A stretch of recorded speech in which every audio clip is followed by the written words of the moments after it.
Great science in 10 minutes. NASA's sounding rockets. Presented by Science at NASA.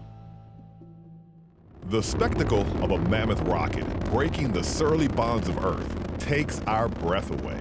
Equally amazing are the secrets revealed to us by science missions these rockets have launched.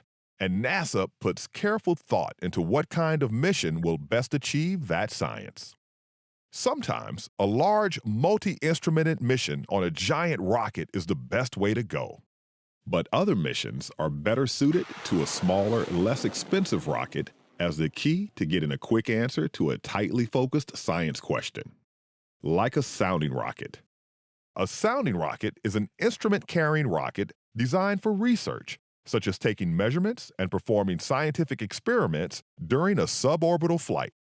Christina Lynch is a professor of physics at Dartmouth College. So, a sounding rocket experiment can be designed in 6 months. From proposal acceptance through data analysis, a mission can be done in 1 to 3 years as opposed to many more years for a typical satellite mission. The trade-off is that you only get 10 minutes in space. But, as my colleagues in the sounding rocket community say, it's a great 10 minutes. Sounding rockets afford a certain amount of flexibility. Because they can be launched from temporary sites all over the world, sounding rockets can be used for remote field studies. They can also be used to develop and test new scientific instrumentation for use in more costly, longer duration orbital missions. And because of their low cost and short lead time, sounding rocket missions are perfect for use by university graduate students, particularly to gather data for PhD dissertations. Sounding rockets are especially well suited for studying areas of Earth's upper atmosphere inaccessible by orbital missions, providing the only way to directly sample the lower portion of near-Earth space with scientific probes.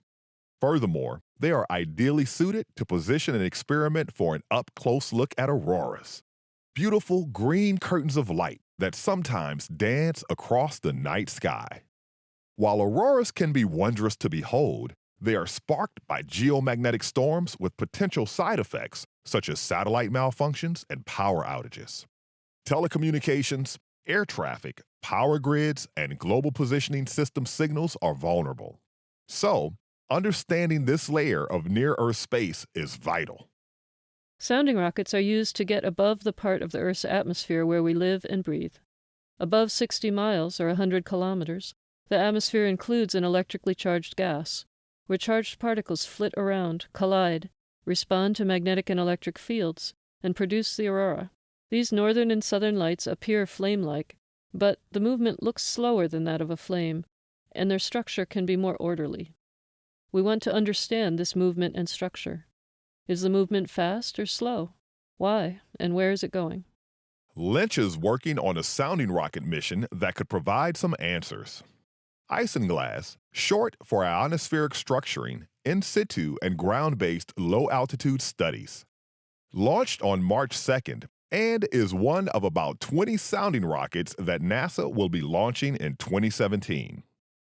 Isinglass deployed an array of payloads launched by a single rocket to take measurements at several locations in an aurora simultaneously.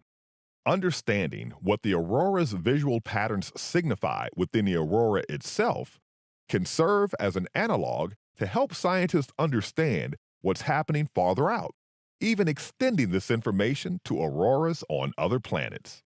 All it takes is a great 10 minutes. For more news about science in and around Earth's atmosphere, stay tuned to science.nasa.gov.